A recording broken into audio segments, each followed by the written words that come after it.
Saludos, es un placer estar nuevamente con ustedes para estudiar la presentación número 5 en el análisis teológico del movimiento davidiano. Antes de comenzar, quisiera suplicarles que conmigo fuésemos al trono de la gracia. Santísimo Señor y Padre que habitas en el cielo, es con placer, con regocijo, con alegría que venimos delante de tu presencia. Suplicamos que el Espíritu Santo tome control, posesión de este momento y que el estudio sea beneficioso espiritualmente para nosotros y que podamos crecer espiritualmente y que estemos mejor preparados para defender la verdad. Perdona nuestros pecados y ayúdanos a serte fieles. En el nombre de Jesús. Amén.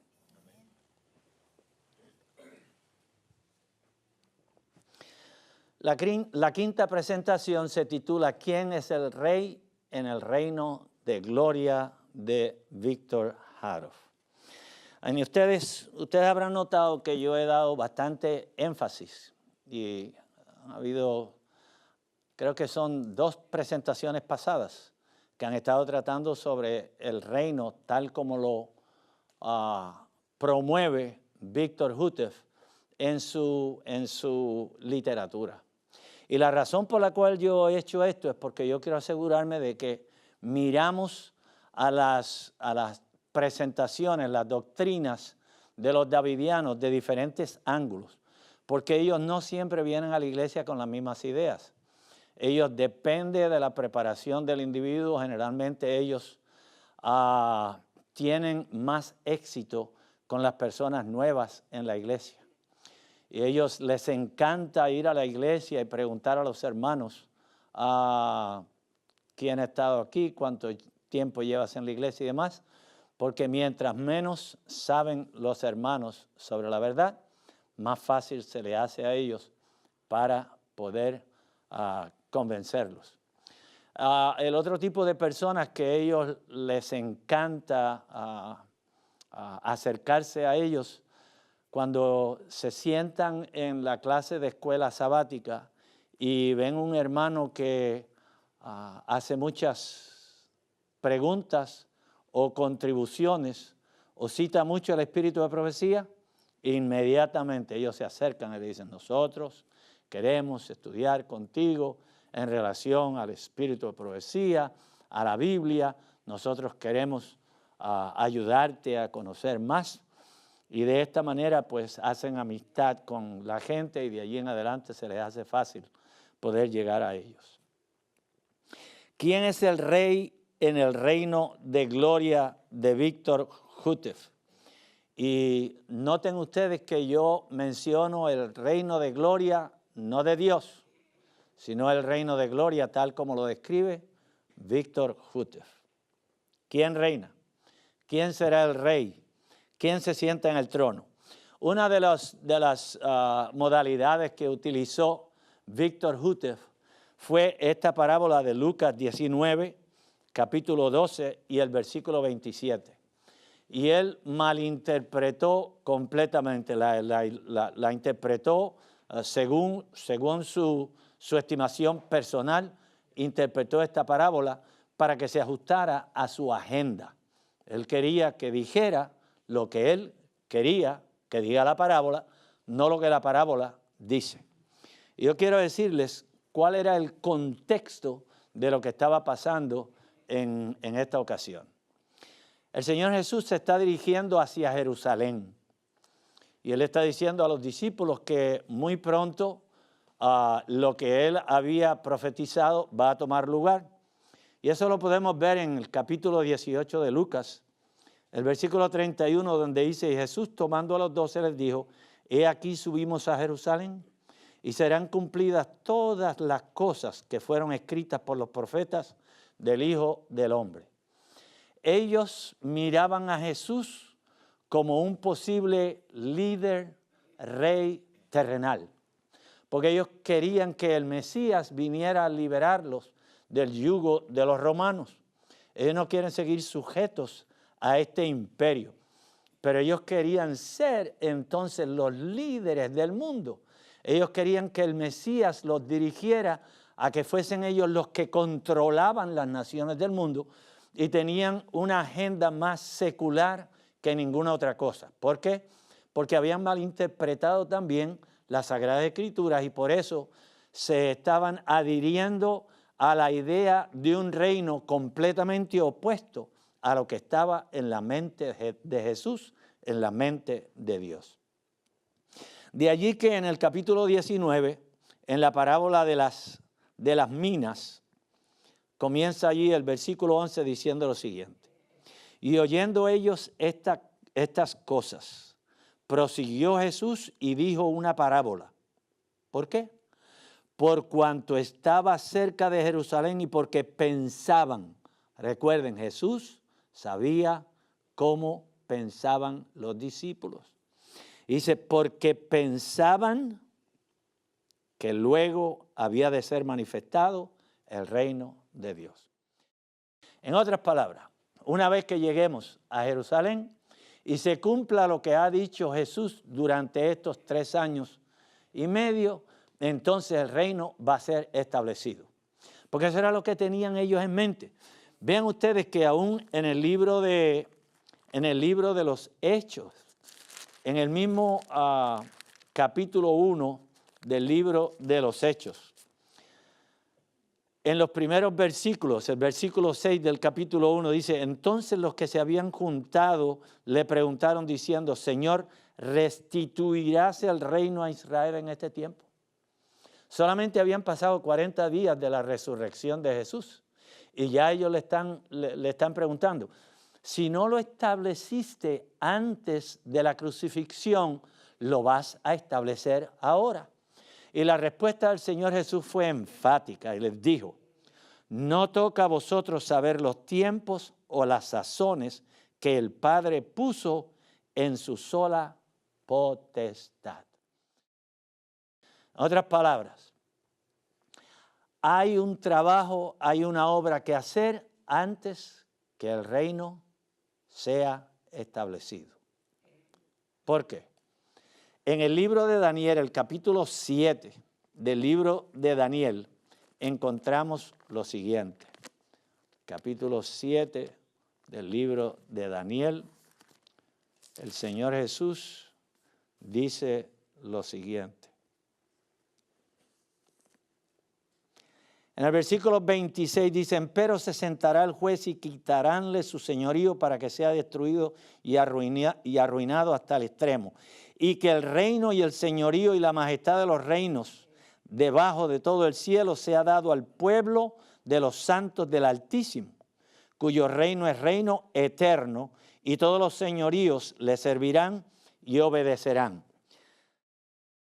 Ustedes notan, ellos tenían conciencia de lo que decía el libro de Daniel. Ellos sabían que en el libro de Daniel estaba diciendo que el reino de Dios iba a sobrepujar todos los demás reinos. Y precisamente eso es lo que ellos ambicionaban. Eso es lo que ellos querían. Jutef, analizando o más bien interpretando privadamente esta parábola, señala lo siguiente. Un hombre noble se fue a un país lejano. Esto es lo que la parábola dice, la parábola de Lucas. Jesús dijo, un hombre noble se fue a un país lejano a recibir un reino y volver. ¿Quién es ese hombre noble? ¿Quién es el hombre noble? El hombre noble es Cristo. Ese es el Señor Jesús. Ese es el hombre noble de la parábola de las 10 minas. El hombre noble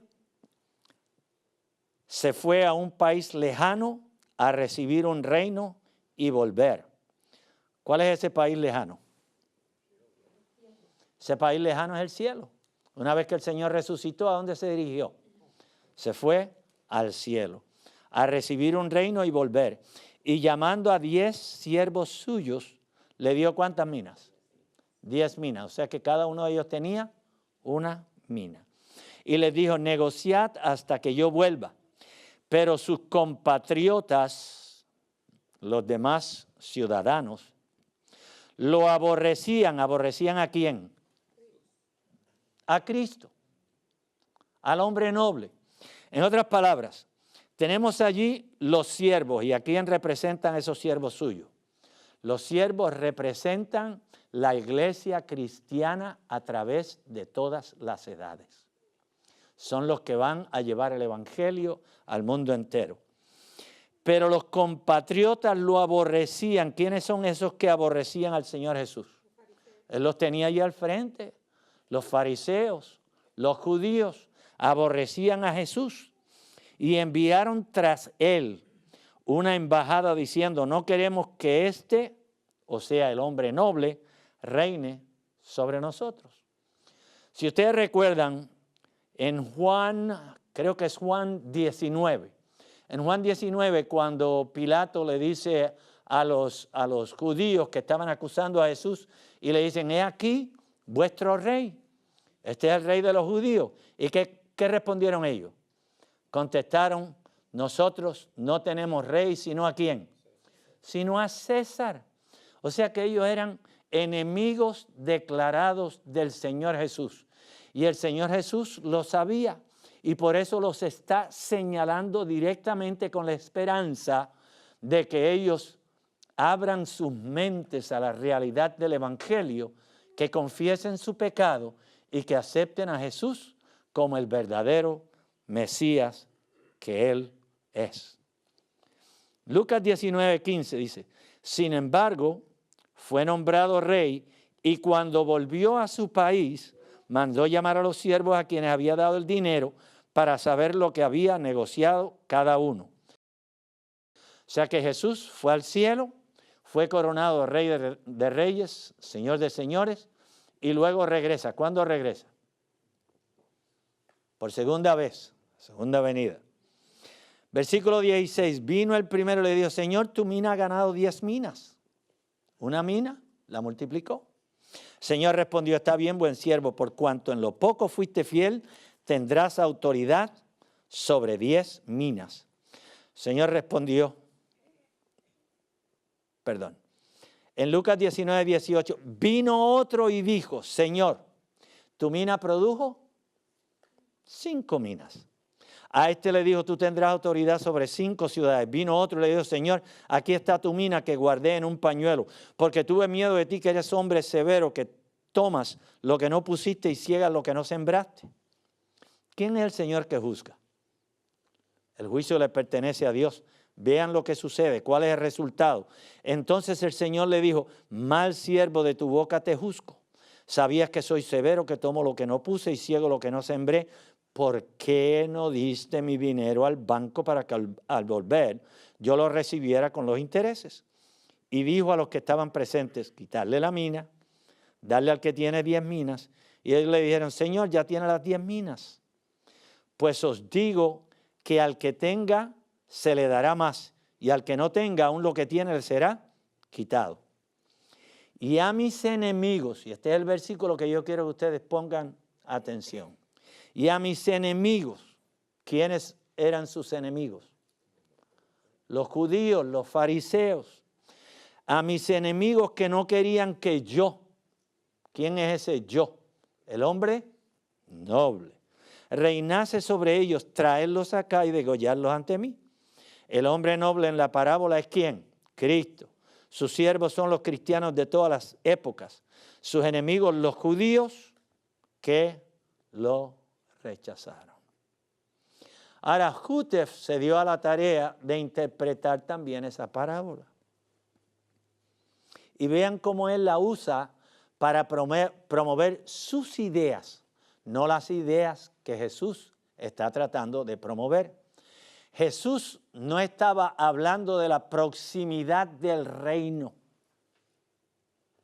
Jesús estaba hablando específicamente de cómo el reino de Dios se va a desarrollar y cuándo es que Él se va a sentar en el trono al establecerse el reino de gloria.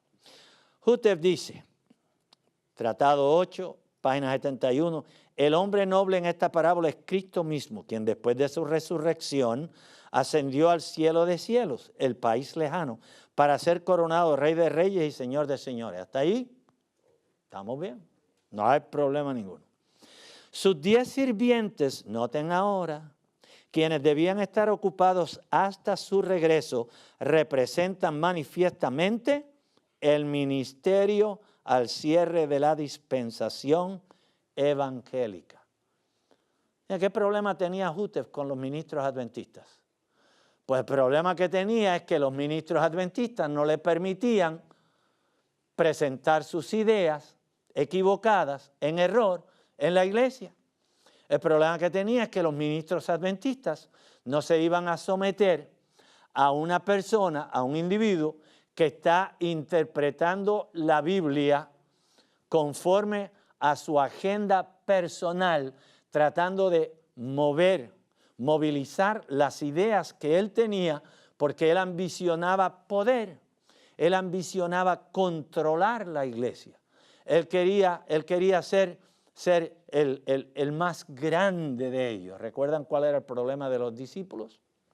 Y entonces dice que representan manifiestamente el ministerio al cierre de la dispensación evangélica. Nada de eso está en la parábola del Señor Jesús. Es algo que estaba tomando lugar allí mismo. Él condenó a los judíos que estaban escuchando. Ese era el blanco de lo que el Señor Jesús estaba diciendo. Mis enemigos, los judíos. Y los judíos entendieron muy bien que él estaba hablando de ellos.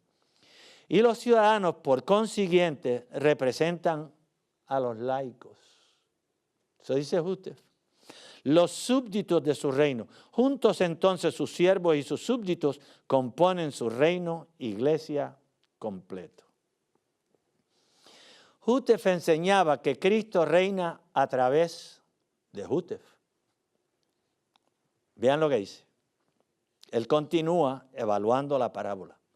Siendo que ellos enviaron tras él una embajada diciendo, no queremos que el hombre noble, reine sobre nosotros.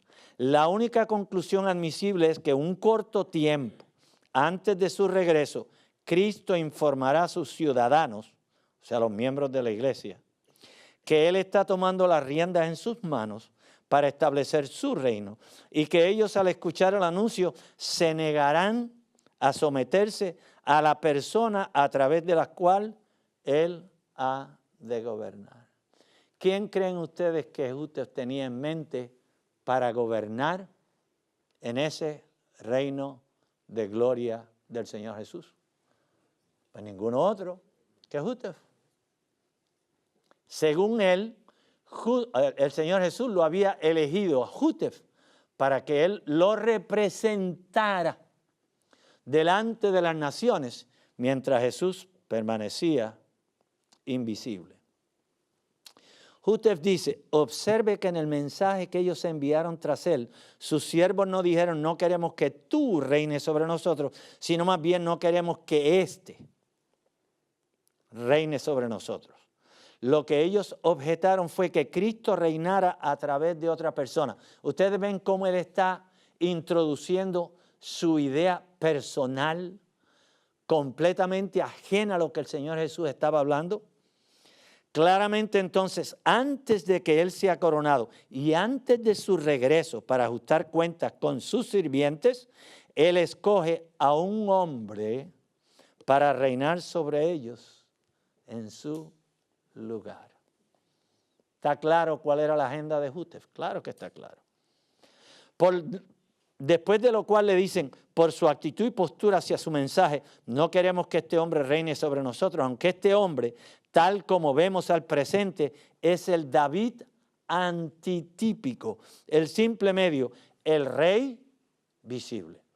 Vean ustedes que Hutef se identifica ahora también como el David antitípico.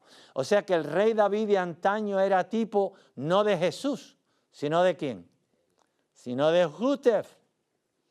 Ustedes ven cómo él sutilmente está tratando de introducir la idea de que él va a tomar el lugar de Jesús. Señores, esta ha sido la idea de Satanás desde que se reveló en el cielo. Y de una manera u otra, él quiere tomar el lugar que le corresponde al Señor Jesús. Y entonces, siendo que él no lo puede hacer abiertamente como diablo, como Satanás, entonces él va a utilizar una persona, posesionarse de ella, y entonces él actuar a través de esa persona para poder gobernar no solamente en el mundo, sino también los miembros de la iglesia incautos que se dejen engañar. Así que él se autoproclamó como el David antitípico. Eso no es el único que él se proclamó. Yo le voy a mostrar más tarde cómo él también dice ser el Elías prometido.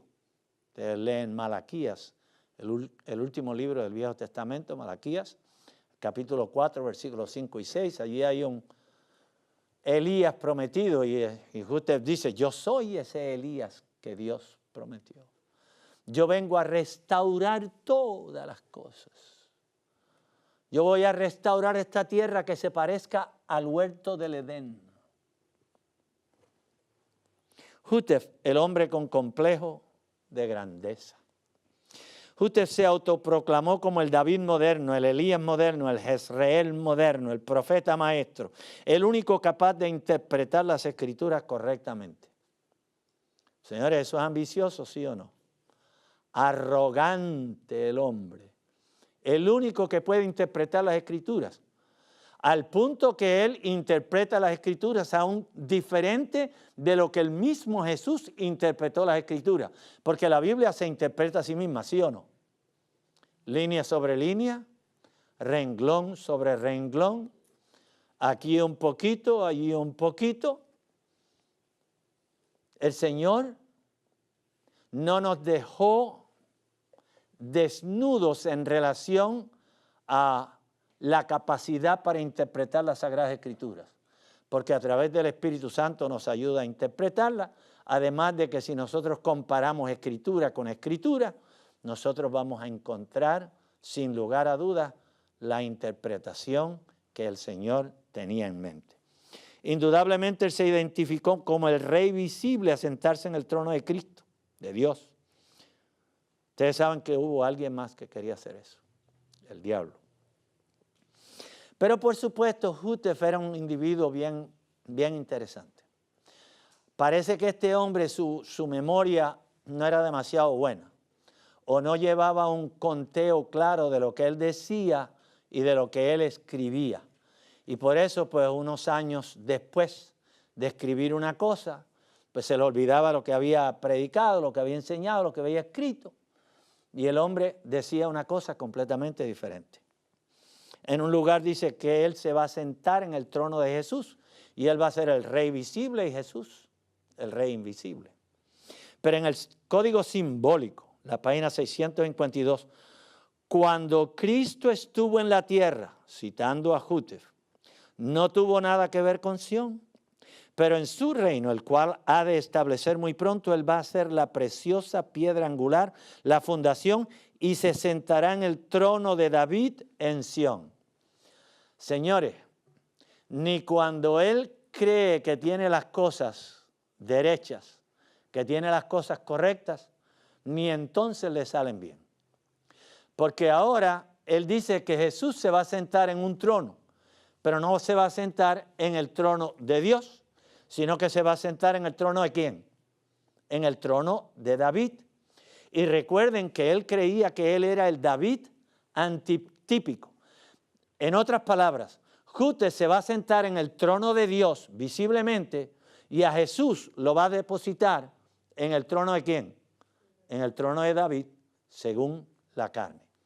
Es una cosa sorprendente cómo una persona puede desarrollar estas ideas y de la manera como él lo hace, de forma tal que a la hora de su muerte en el año 1955 había 100,000 adventistas del séptimo día que recibían su literatura.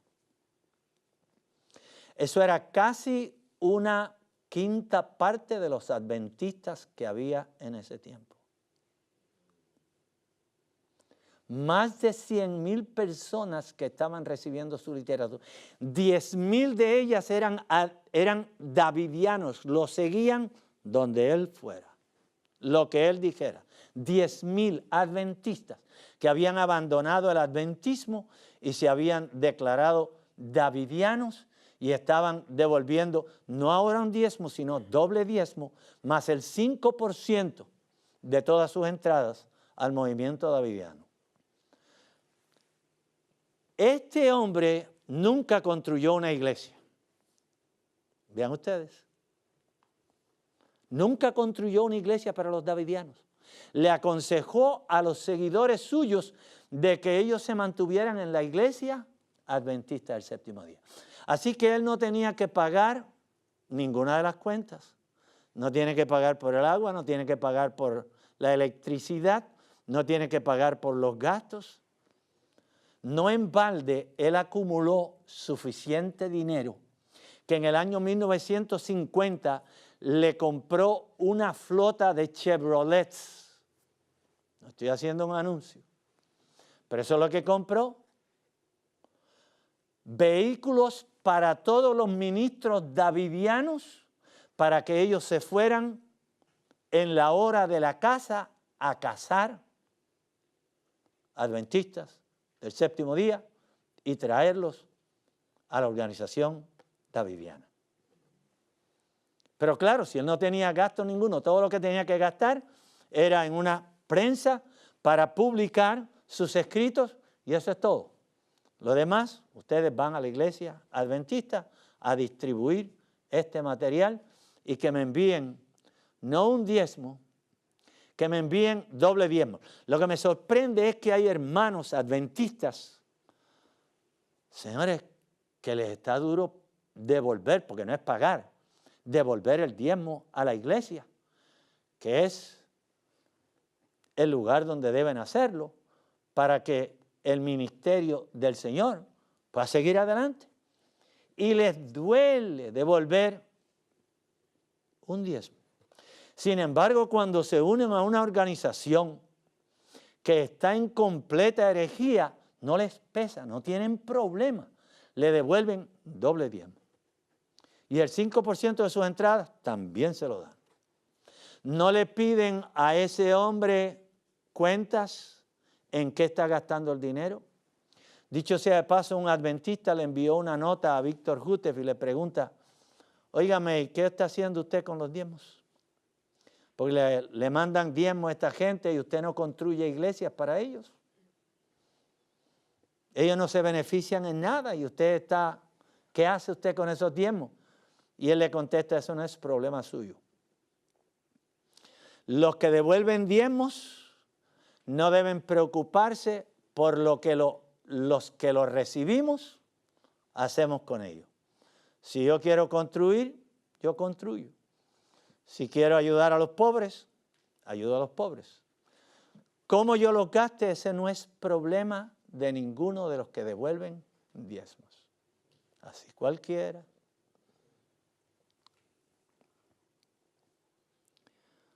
Él va a ser la preciosa piedra angular, la fundación, y se sentará en el trono de David en Sión. Además, Cristo y su pueblo constituirán el comienzo, la fundación del reino, simbolizado por la piedra de Daniel 2. Más tarde nosotros vamos a hablar en relación a esa piedra y lo que Houteff creía que era esa piedra.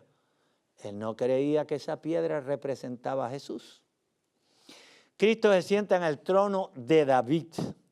Houteff dijo, siendo que de acuerdo a la Escritura el establecimiento del trono de Cristo está aún en el futuro y que además ha de ser establecido en el tabernáculo de David, lo cual no tomó lugar en la primera venida de Jesús. Cristo, por lo tanto, cuando descienda para reinar en su futuro reino, se sentará en el trono de David. Entonces él juzgará, hará justicia y apresurará el juicio. Noten bien lo que él dice ahora. Toda esta acción toma lugar justo antes de que termine la gracia.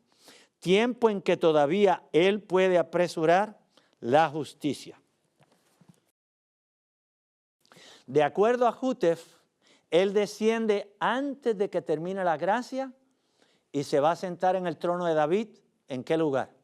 Aquí, en el planeta Tierra.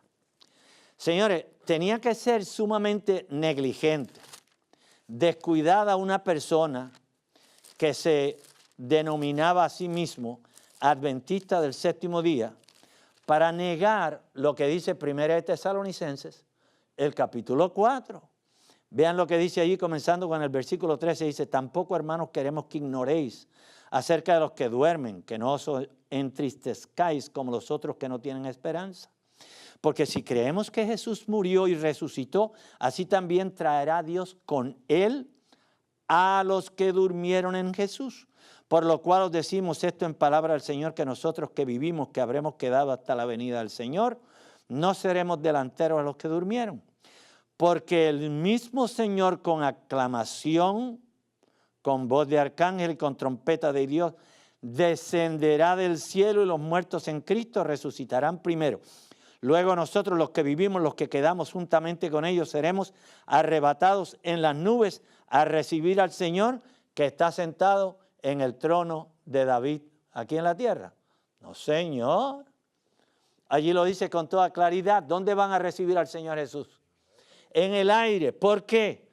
Porque en el regreso de Jesús, Él no desciende a la tierra. Él queda en las nubes y ha de enviar a sus ángeles para que los ángeles nos tomen y nosotros seamos arrebatados, elevados a donde está el Señor Jesús, para llevarnos al reino de los cielos. Cristo no se sienta en el trono de David antes del milenio. Señor, sería una humillación para el Rey del universo. Jesús es Rey del universo, no de un planeta, menos sentarse en el trono de un ser humano como David. Sería una humillación para Jesús. Jesús creó todos los mundos. Jesús gobierna no un planeta, sino un universo completo. Es Rey de reyes y Señor de señores. Según el profeta Isaías, comentario bíblico adventista, el príncipe de paz ocuparía el trono de David para gobernar su reino. Es evidente que en todo el Nuevo Testamento este trono representa el reino eterno de Cristo y no la restauración del reino literal de David en este mundo. ¿Está claro lo que dice el Espíritu de Profecía? ¿Está claro lo que dice el apóstol Pablo en Tesalonicenses? Jesús no va a establecer un reino en esta tierra. ¿Por qué? Lógico. Cuando Jesús venga, dice la Sagrada Escritura, que va a ocurrir un terremoto de tal magnitud que va a mover la tierra completa. En palabras del profeta Juan, dice que la tierra se va a tambalear como un borracho. Se va a resquebrajar de forma tal que edificios, montañas enteras van a ser tragadas por las hendiduras que van a tomar lugar. Entonces, ¿cómo es que un Dios omnisciente, un Dios todopoderoso, un Dios que lo sabe todo, va a establecer un reino aquí en la tierra antes de que termine el tiempo de gracia y que cuando Jesús venga por segunda vez va a ser destruido completamente? ¿Tiene lógica? No tiene lógica, señores. En ninguna mente que no esté afectada por un poder sobrenatural, esto no tiene lógica. Si Cristo está sentado en su trono en el planeta Tierra, ¿quién está conduciendo la obra de intercesión en el santuario celestial? Porque cuando Jesús ascendió al cielo, ¿a dónde se dirigió? Al santuario celestial.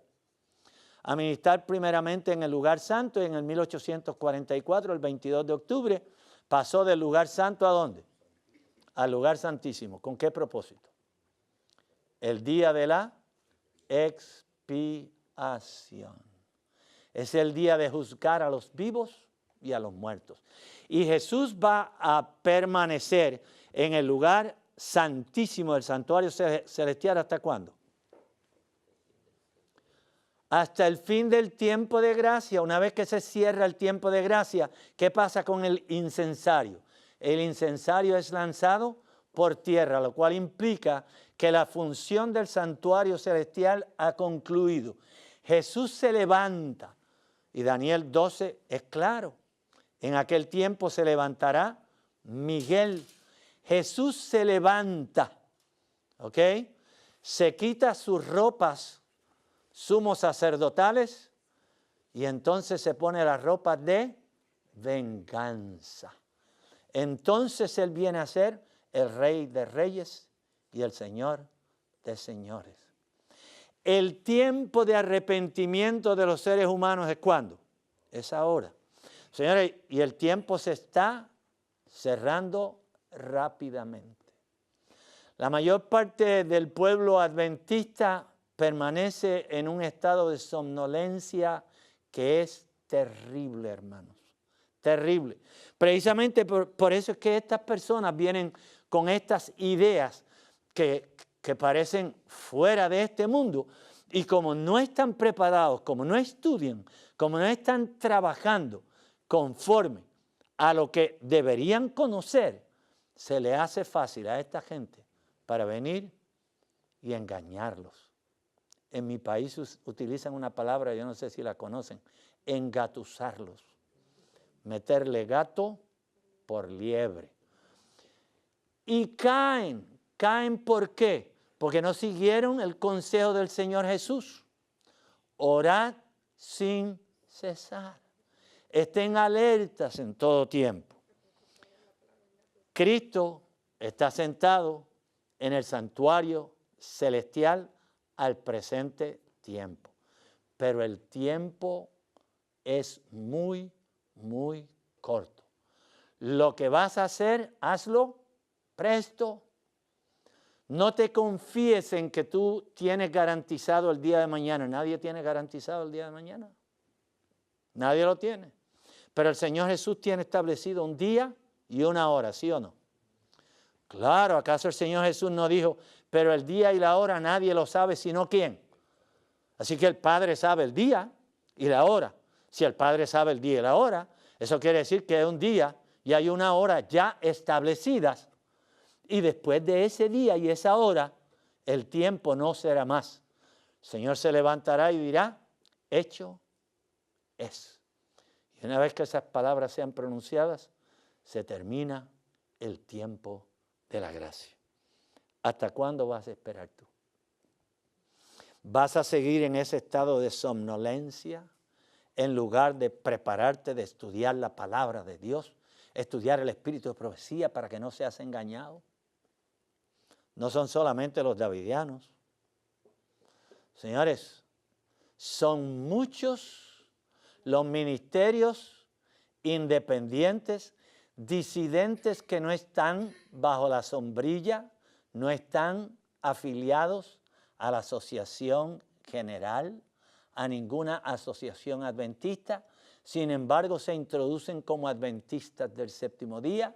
Algunos han sido ministros, otros han sido evangelistas, han sido desfraternizados de la iglesia, pero siguen diciéndole a los hermanos, yo soy el pastor fulano de tal, y la gente que no examinan las ideas que están promoviendo esta gente, le envían sus diezmos, le envían sus ofrendas, no cuestionan para qué los están usando, y de esa manera traicionan el pueblo de Dios, traicionan a Jesús mismo, separándose del pueblo que Dios ha elegido como depositario de sus leyes y del último mensaje de amonestación a esta tierra. No en el contexto en que Jútef y la vara del pastor promueven el reino ha de tomar lugar. Si va a tomar lugar, el Señor va a establecer un reino. El reino de Dios es tan real como el sol que nos alumbra. Viaja a través de toda la Escritura. Desde el Génesis al Apocalipsis usted puede encontrar que Dios tiene un reino. Jesús hizo mención del reino a los líderes judíos y le dijo, por tanto digo que el reino de Dios será quitado de vosotros. Es que los judíos estaban gozando ya del reino de gloria del Señor Jesús, no. Sino que los judíos tenían un señalamiento especial. Por Dios, ellos eran considerados el pueblo elegido. Ellos tenían la encomienda de representar el carácter de Dios a las naciones del mundo.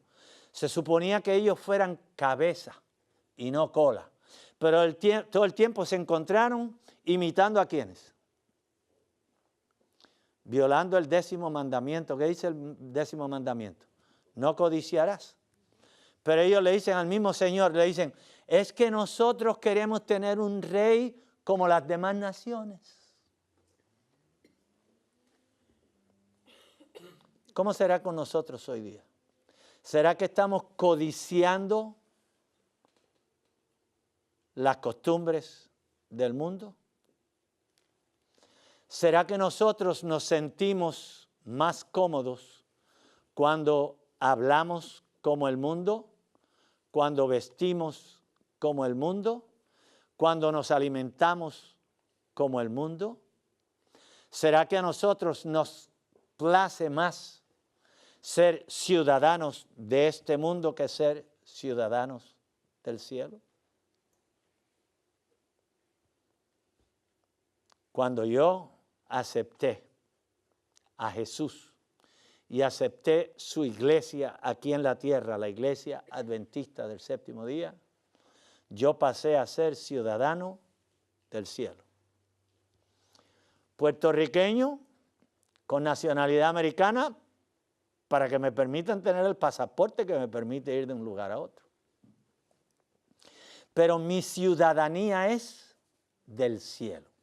Entonces, si nosotros somos ciudadanos del cielo, ¿a quién debemos representar mientras vivimos en esta tierra? Si usted es ciudadano del cielo, si usted es embajador del cielo, entonces debería vivir como Jesús vivió, ¿sí o no? ¿Sabemos nosotros cuál es el estilo de vida del cielo, cómo se va a vivir en el cielo? ¿Sabemos cómo se va a vivir en el cielo o lo desconocemos? Es tan fácil, hermanos. Todo lo que usted tiene que hacer es estudiar los evangelios, la vida de Jesús. Jesús es una representación viva de cómo deben vivir los habitantes del reino de los cielos. Quiere el cielo que estemos dispuestos a ser dignos ciudadanos del reino de Dios. Daniel 7:14, y le fue dado al Hijo del Hombre dominio y gloria y reino, y todos los pueblos, naciones y lenguas le sirvieron. Su dominio es eterno, que nunca pasará, y su reino nunca será destruido, nunca. Y el reino, el dominio y la majestad de los reinos debajo de todo el cielo serán dados al pueblo de los santos del Altísimo, cuyo reino es reino eterno. Y todos los dominios le servirán y obedecerán. ¿Recuerdan el ladrón en la cruz? El que se arrepintió. ¿Cómo le dijo al Señor Jesús? Acuérdate de mí cuando vengas en tu reino. Posiblemente este ladrón había escuchado más de una vez a Jesús exponer los principios que gobiernan el reino de los cielos. Para mí es una satisfacción tan grande cuando yo leo el libro de Apocalipsis. Y allí Juan en el capítulo 21 dice que en la tierra nueva, cuando entremos en el reino de Dios, ¿qué va a suceder con las enfermedades? No va a haber enfermedades, no va a haber llanto, no va a haber sufrimiento, no va a haber dolor. Yo quiero estar en ese reino lo más pronto posible. Yo quiero ya estar lejos de este mundo. No habrá separación. Estaba diciendo yo cómo cuando yo dejo mi país para ir a predicar a otro lugar, tanto en los Estados Unidos como fuera de los Estados Unidos, en casa queda mi esposa y mi niña de 17 años. Y eso es todos los días, 1, 2, 3, 4 llamadas. Papi, ¿cuándo regresas? En el cielo no va a haber separación. Por eso yo me intereso en predicar en relación a esta situación que levantaron los davidianos desde el 1930 en adelante. Cuando yo pienso en todos esos adventistas que se unieron a los davidianos y cuando Hutef murió, se separaron de la iglesia y jamás volvieron a la iglesia adventista, yo digo, qué tristeza, qué lamentable. Entonces, yo trato de hacer todas las presentaciones posibles, porque un davidiano que no se arrepienta o que se pierda sería una victoria para el diablo. Yo no quiero que ninguno de estos davidianos se pierdan. Yo amo a esta gente. Yo amo a estas personas. Yo quiero que vuelvan nuevamente al redil del Señor. Algunos piensan cuando yo estoy hablando de las doctrinas de los davidianos que yo tengo rencor, odio por los davidianos. Lejos de eso. Si yo tuviera rencor con ellos, mire, yo no trataba de rescatarlos. Los dejo que se pierdan. Pero ese no es el sentir de un verdadero hijo de Dios. El Señor Jesús dijo, tenemos que amar aún a nuestros, pero yo no considero a los davidianos mis enemigos. Yo los considero como hijos de Dios que han sido engañados por el diablo, que lamentablemente no se percataron que hay poderes espirituales de las tinieblas que sutilmente engañan a los hijos de Dios. Y quiere el cielo que si alguno de ellos está escuchando esta presentación, abra su mente a la unción del Espíritu, que regrese a la verdad. Cristo no establece un reino temporal en este mundo. Hechos de los Apóstoles dice, precisamente antes de dejar a sus discípulos, Cristo explicó claramente una vez más la naturaleza de su reino. Declaró que no era su propósito establecer en este mundo un reino temporal. No estaba destinado a reinar como monarca terrenal en el trono de David. El Señor Jesús dijo muy claro, mi reino no es de este mundo. Pero hoy, dice el deseado de toda la gente, 4:71, pero hoy hay en el mundo religioso multitudes que creen estar trabajando para el establecimiento del reino de Cristo como dominio temporal y terrenal. Desean hacer de nuestro Señor el rey de los reinos de este mundo, el gobernante de sus tribunales y campamentos, de sus asambleas legislativas, sus palacios y plazas. Esperan que el reino que reine Jesús por medio de promulgaciones legales impuestas por autoridad humana. Como Cristo no está aquí en persona, ellos mismos quieren obrar en su lugar, ejecutando las leyes de su reino. En otras palabras, ellos imaginan un Jesús que está siendo elegido por el pueblo. Es triste. Jesús es Dios. Nadie puede cuestionar su autoridad. Él es único. Él es sobre todas las cosas. Continúa el Espíritu de Profecía diciendo, el establecimiento de un reino tal es lo que los judíos deseaban en los días de Cristo. Habrían recibido a Jesús si él hubiese estado dispuesto a establecer un dominio temporal, a imponer lo que consideraban como leyes de Dios y hacerlos los expositores de su voluntad y los agentes de su autoridad. Pero él mismo dijo, mi reino no es de este mundo. No quiso aceptar un reino, un trono terrenal. los judíos hubieran estado dispuestos a hacer cualquier cosa. Si Jesús hubiese dicho en algún momento, yo estoy aquí para derrotar a los romanos, para derrotar todos los demás reinos de este mundo, para que ustedes sean los líderes de este mundo. Y ellos habían visto suficiente del poder de Jesús. Habían observado cómo Jesús había hecho milagros, cómo Jesús calmó el mar, los vientos. Ellos decían, con un Mesías tal, nadie se va a poner en contra de él. Educación, 180. En la palabra de verdad se predice claramente la caída final de los dominios terrenales. En la profecía anunciada cuando Dios pronunció la sentencia contra el último rey de Israel se da el mensaje. Así ha dicho Jehová el Señor, depón la tiara, o sea, quítale la corona. Sea exaltado lo bajo y humillado lo alto. Arruina, arruina, arruina lo reduciré. Y esto no será más, ¿hasta cuándo? Hasta que venga aquel cuyo es el derecho y yo se lo entregaré.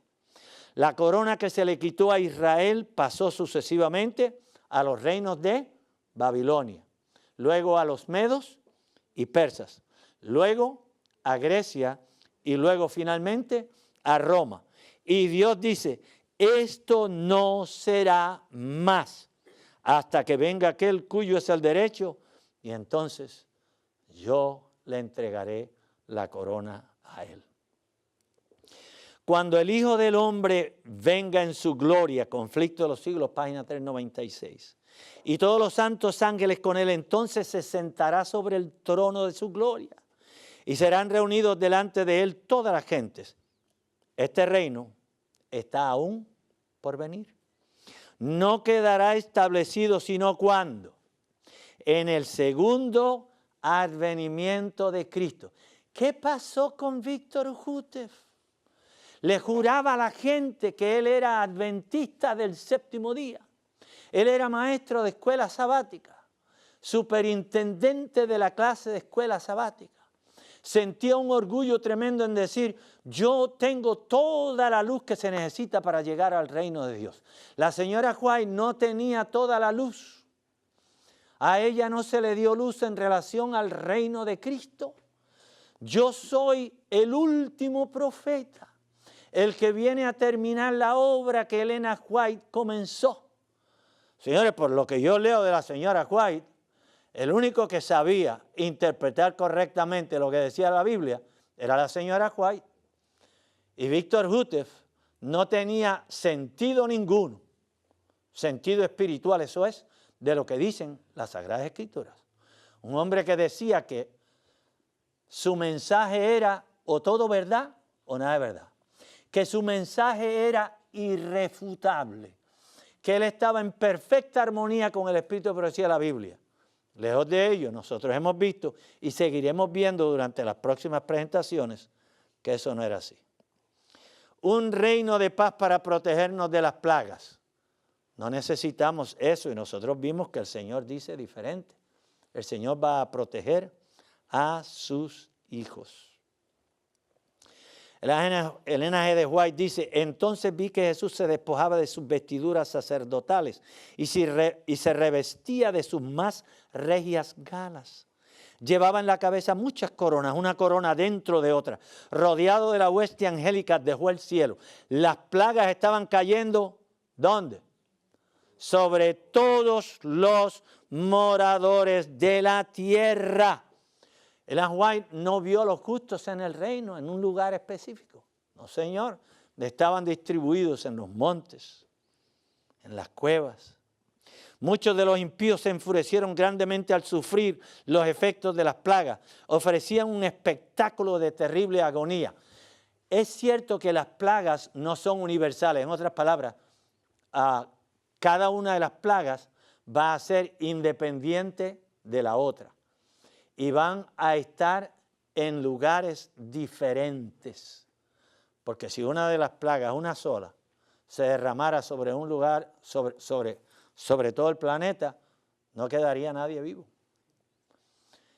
Así que es cierto que las plagas no son universales, cada una de ellas. Pero sin embargo se van a derramar sobre toda la tierra. Nos dijiste, dice Primeros Escritos, nos dijisteis que el mundo entero se iba a convertir y clamasteis paz, paz para disipar nuestros errores. Nada nos enseñasteis acerca de esta hora, y a los que nos precavían contra ella los tildabais de fanáticos y malignos que querían arruinarnos. Pero vi que los ministros no se libraron de la ira de Dios. Sus sufrimientos eran 10 veces mayores que los de sus feligreses. ¿Por qué? Porque habían engañado a aquellos que les estaban escuchando. Cuando usted mira el contexto de lo que dice la señora White, ella no se está refiriendo a los ministros adventistas. Se está refiriendo a los ministros de otras denominaciones que están enseñando que el milenio va a ser un milenio de paz, que el reino de Jesús se va a establecer aquí en la tierra. Pero déjeme decirle, si hay algún ministro adventista que está diciéndole a la iglesia que todo está tranquilo, que todo está en paz, que tenemos seguridad, señores, eso no es una realidad. Yo no creo que haya un ministro adventista que se atreva a declarar una cosa como esa, porque nosotros sabemos que, segunda de Pedro dice bien claro ahí, el diablo está como león rugiente, buscando a quién devorar. Falsos pastores claman paz y seguridad. Falsos pastores ayudan a Satanás en su obra y claman paz y seguridad, pero una destrucción repentina los abatirá.